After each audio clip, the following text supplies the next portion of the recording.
ब्रह्ममुरारिसुरार्चितलिङ्गं निर्मलभासितशोभितलिङ्गं जन्मजदुःखविनाशकलिङ्गं तत्प्रणमामि सदाशिवलिङ्गम्।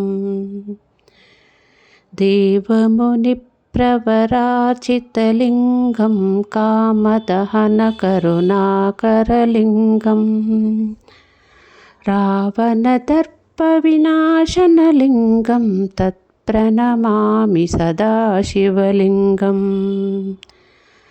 सर्वसुगन्धसुलेपितलिङ्गं बुद्धिविवर्धनकारणलिङ्गं सिद्धसुरासुरवन्दितलिङ्गं तत्प्रणमामि सदाशिवलिङ्गम्।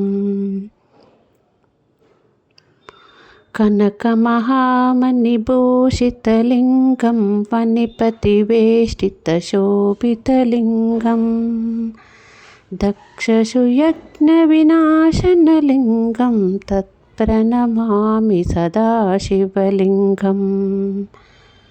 कुङ्कुमचन्दनलेपितलिङ्गं पङ्कजहारसुशोभितलिङ्गं सञ्चितपापविनाशनलिङ्गं तत्प्रणमामि सदाशिवलिङ्गम्। देवगणार्चितसेवितलिङ्गं भावैर्भक्तिभिरेव च लिङ्गं दिनकरकोटिप्रभाकरलिङ्गं तत्प्रणमामि सदाशिवलिङ्गम्।